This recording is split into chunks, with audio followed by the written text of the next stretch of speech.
नमस्कार, आदाब, सत श्री अकाल। आप देख रहे हैं देश का सबसे विश्वसनीय न्यूज़ बुलेटिन और मैं हूं आपका अपना न्यूज़ एंकर। आज की इस विशेष प्रस्तुति में हम उस महागाथा का अनावरण करने जा रहे हैं जिसकी पटकथा भारत की सड़कों पर लिखी गई है, जिसके पात्र हमारे वो करोड़ों बुजुर्ग हैं जिन्होंने अपनी पूरी जिंदगी इस देश की सेवा में लगा दी और जिसकी गूंज आज दिल्ली के सत्ता के उच्चतम गलियारों तक पहुंच चुकी है। ये कहानी है उम्मीद की, संघर्ष की और एक अभूतपूर्व विजय की। ये कहानी है ईपीएस 95 पेंशन धारकों के उस महाआंदोलन की जिसने सरकार को उनकी मांगों के सामने झुकने पर विवश कर दिया है। प्यारे दर्शकों, आज हमारे पास आपके लिए वो खबर है जिसका इंतजार आप दशकों से कर रहे थे। वो खबर जो आपके मुरझाए चेहरों पर खुशी की लहर ले आएगी। वो खबर जो साबित करती है कि जब जनता एकजुट हो जाए तो बड़े से बड़ा सिंहासन भी हिल जाता है। आज हम आपको बताएंगे कि कैसे आपके 3 दिवसीय राष्ट्रव्यापी आंदोलन ने इतिहास रच दिया है। हम आपको बताएंगे कि श्रम मंत्रालय से लेकर प्रधानमंत्री कार्यालय तक क्या चल रहा है और सबसे महत्वपूर्ण, हम उस सवाल का जवाब देंगे जो हर पेंशन भोगी की धड़कन बना हुआ है। क्या हमारी पेंशन 7,500 रुपये होगी? तो कुर्सी की पेटी बांध लीजिए, क्योंकि अगले कुछ मिनटों में हम आपको तथ्यों और सबूतों के साथ उस पूरी कहानी से रूबरू कराने वाले हैं जिसके हर एक पल का मैं स्वयं साक्षी रहा हूं। सबसे पहले बात उस सबसे बड़ी खबर की जिसने इस पूरे आंदोलन को एक ऐतिहासिक मोड़ दे दिया है। आंदोलन की आग जब पूरे देश में फैल रही थी, जब करोड़ों बुजुर्गों की हुंकार दिल्ली तक पहुंच रही थी, तब सरकार की ओर से एक ऐसा बयान आया जिसकी किसी ने कल्पना भी नहीं की थी। केंद्रीय श्रम मंत्री श्री मनसुख मांडविया जी ने स्वयं आगे आकर जो कहा है वो हमारे करोड़ों पेंशनभोगी भाइयों और बहनों के लिए किसी अमृत से कम नहीं है।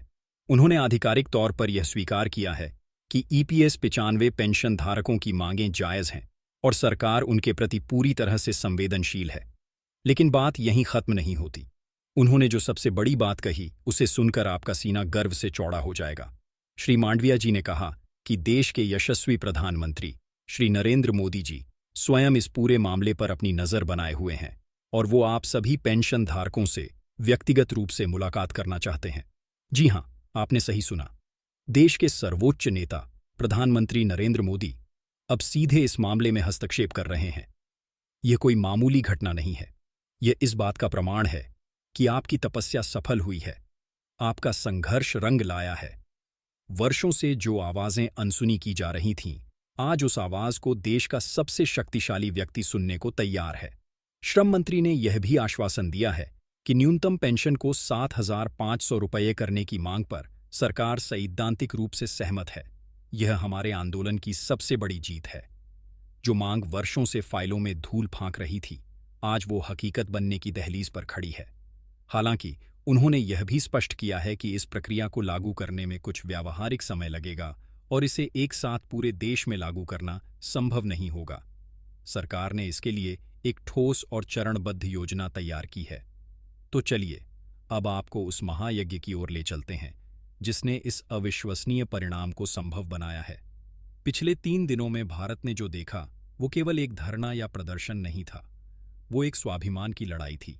वो अपने हक को पाने का एक महासंग्राम था। कश्मीर से कन्याकुमारी और अरुणाचल से लेकर गुजरात तक देश के हर कोने में, हर जिला मुख्यालय पर, हर तहसील कार्यालय के बाहर हमारे बुजुर्ग पेंशन धारकों ने जो एकता और अनुशासन का परिचय दिया वो वंदनीय है। जरा कल्पना कीजिए, वो बुजुर्ग जिनकी उम्र 70, 80 या 90 साल है, जिनके शरीर अब कमजोर हो चुके हैं, जिनकी आंखों की रोशनी कम हो गई है, वो इस चिलचिलाती धूप और बिगड़ते मौसम की परवाह किए बिना सड़कों पर उतरे। उनके हाथों में तिरंगा था, जुबान पर हमारी मांगें पूरी करो के नारे थे और दिल में एक अटूट विश्वास था। मैंने अपनी आंखों से उन चेहरों को देखा है। उन चेहरों पर थकान थी लेकिन हार नहीं थी।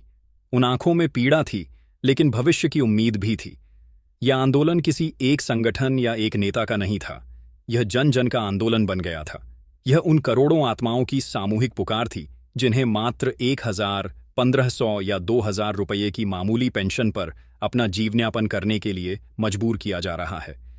यह उस अन्याय के खिलाफ एक विद्रोह था जहां दशकों तक देश के विकास में अपना पसीना बहाने वाले कर्मचारियों को बुढ़ापे में सम्मान की 2 रोटी भी नसीब नहीं हो रही थी। कई तथाकथित बुद्धिजीवियों ने सवाल उठाए थे, क्या इन झांपनों से, इन रैलियों से कुछ होगा? आज मैं उन सभी को जवाब देना चाहता हूं। हाँ, हुआ है और बहुत कुछ हुआ है। इन रैलियों ने सोई हुई सरकार को जगा दिया है। इन झांपनों ने बंद दरवाजों को खोल दिया है।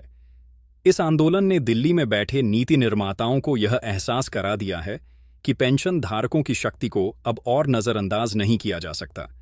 इस आंदोलन की सफलता का सबसे बड़ा श्रेय यदि किसी को जाता है तो वो हैं हमारे नायक, हमारे सेनापति, कमांडर अशोक रावत जी।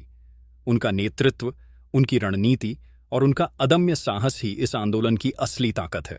मैंने व्यक्तिगत रूप से इन 3 दिनों में उन्हें करीब से देखा है। वो एक पल के लिए भी नहीं रुके, एक पल के लिए भी नहीं थके। उन्होंने हर पेंशनभोगी के दर्द को अपना दर्द समझा और इस लड़ाई को व्यक्तिगत रूप से लड़ा है। आंदोलन की समाप्ति के बाद कमांडर अशोक रावत जी ने जो संदेश देश के करोड़ों पेंशन धारकों को दिया, उसे हर एक व्यक्ति को सुनना और समझना चाहिए। उनके शब्दों में एक विजेता का आत्मविश्वास था। उन्होंने साफ कहा, मैं देख रहा हूं कि कुछ लोग आरटीआई लगाकर जानकारी मांग रहे हैं। अरे मित्रों, आरटीआई का तो वही पुराना घिसा पिटा जवाब मिलेगा जो सरकार संसद में देती है। हम इस व्यवस्था से जवाब मांगने के लिए नहीं, बल्कि इस पूरी व्यवस्था को बदलने के लिए आंदोलन कर रहे हैं। हमारा आंदोलन ईपीएफओ और श्रम मंत्रालय के उन तैयारशुदा जवाबों को बदलने के लिए है और मैं आपको विश्वास दिलाता हूं कि यह व्यवस्था बदल कर रहेगी। उन्होंने आगे कहा, मैं आप सबके माध्यम से पूरे देश को यह बताना चाहता हूं कि आपका काम हो रहा है, पूरी निश्चितता के साथ हो रहा है। हमारे लोगों को उनका अधिकार मिलकर रहेगा। हम यह लड़ाई अवश्य जीतेंगे, 100% जीतेंगे। मैं जो कह रहा हूं उसे आप सत्य मानकर चलिए। कमांडर साहब के इन शब्दों में कितनी सच्चाई और कितनी दृढ़ता है, इसका अनुभव आप स्वयं कर सकते हैं। यह आवाज उस व्यक्ति की है जिसने अपना पूरा जीवन आपके अधिकारों के लिए समर्पित कर दिया है। हम कमांडर अशोक रावत जी और उन लाखों गुमनाम योद्धाओं को सलाम करते हैं जिनकी वजह से आज यह ऐतिहासिक दिन देखने को मिला है। अब वापस आते हैं सरकार की उस विस्तृत कार्य योजना पर जिसका जिक्र श्रम मंत्री श्री मनसुख मांडविया जी ने किया है। सरकार अब केवल खोखले वादे नहीं कर रही है, बल्कि एक ठोस और पारदर्शी प्रक्रिया की नींव रख रही है। जानकारी के अनुसार सरकार आपकी न्यूनतम पेंशन को 7,500 रुपये करने के लिए एक त्रिचरणीय फॉर्मूला तैयार कर रही है। इसे 3 चरणों में बढ़ाया जाएगा ताकि सरकारी खजाने पर भी अचानक से बहुत बड़ा बोझ न पड़े। इस प्रक्रिया को जमीन पर उतारने के लिए सरकार एक अभूतपूर्व कदम उठाने जा रही है। पूरे देश में पेंशन धारकों का एक नया, सटीक और व्यापक डाटाबेस तैयार किया जाएगा। इसके लिए राष्ट्रीय स्तर से लेकर राज्य और जिला स्तर पर विशेष समितियों का गठन करने का प्रस्ताव है। ये समितियां हर जिले, हर तहसील में जाकर पेंशन धारकों का सत्यापन करेंगी।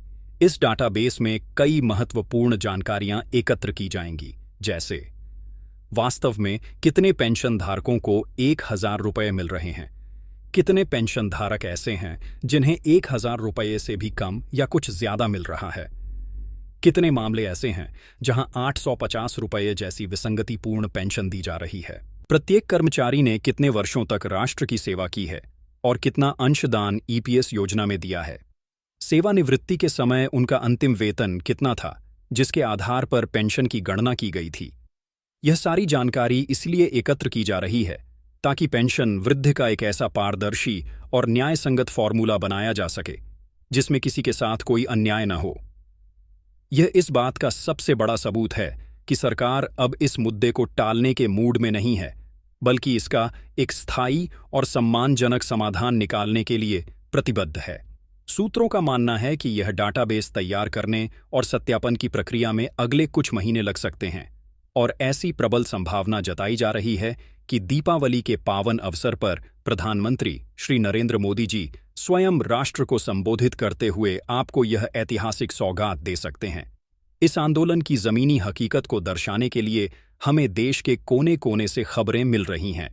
उत्तराखंड के हल्द्वानी से हमारे एक जागरूक साथी श्री नरेंद्र जी ने हमें सूचित किया है कि वहां सैकड़ों की संख्या में पेंशनरों ने एसडीएम कोर्ट में एक विशाल प्रदर्शन किया। इसके बाद सभी प्रदर्शनकारी स्थानीय सांसद और केंद्रीय मंत्री श्री अजय भट्ट जी के आवास पर पहुंचे और उन्हें अपनी 6 सूत्रीय मांगों का एक विस्तृत ज्ञापन सौंपा।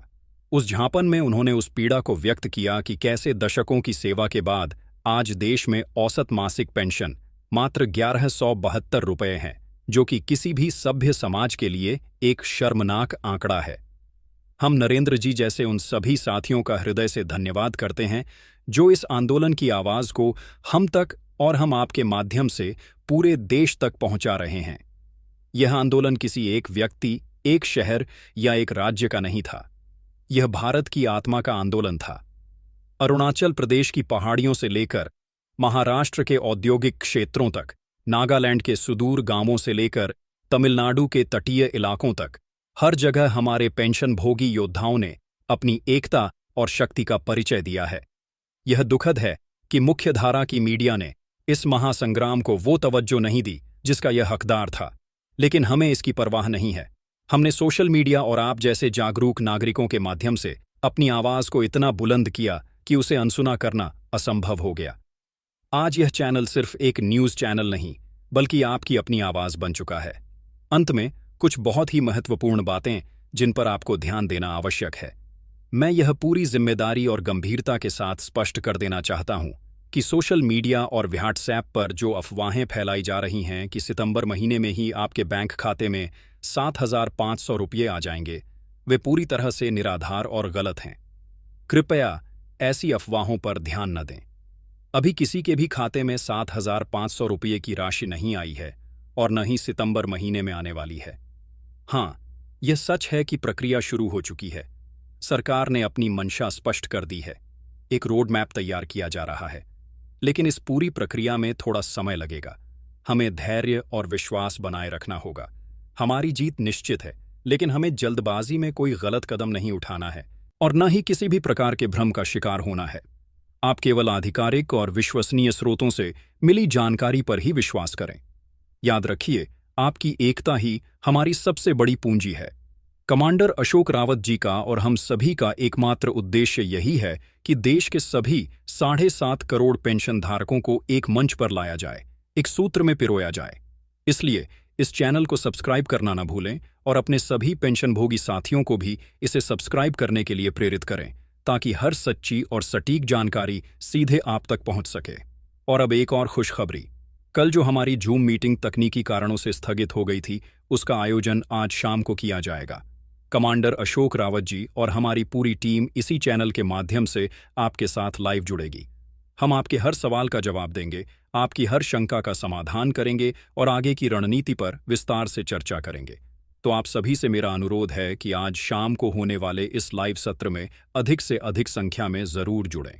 मेरे प्यारे पेंशन भोगी योद्धाओं, ये जीत आपकी है। ये आपके दशकों के संघर्ष, आपके अटूट धैर्य और आपकी चट्टानी एकता की जीत है। हमने लड़ाई का सबसे मुश्किल और सबसे महत्वपूर्ण पड़ाव पार कर लिया है। सरकार ने हमारी मांगों को मान लिया है, अब बस उसे लागू करवाने की प्रक्रिया बाकी है। मंजिल अब दूर नहीं है, बस हमें कुछ और समय तक एकजुट रहना है, स्वस्थ रहना है और अपना विश्वास बनाए रखना है।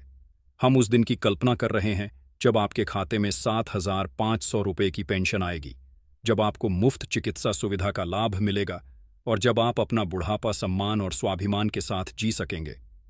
वो दिन अब एक सपना नहीं, बल्कि एक हकीकत बनने जा रहा है। इसी विश्वास और संकल्प के साथ मैं आप सबसे विदा लेता हूं। शाम को लाइव सत्र में फिर मुलाकात होगी। जय हिंद, जय भारत।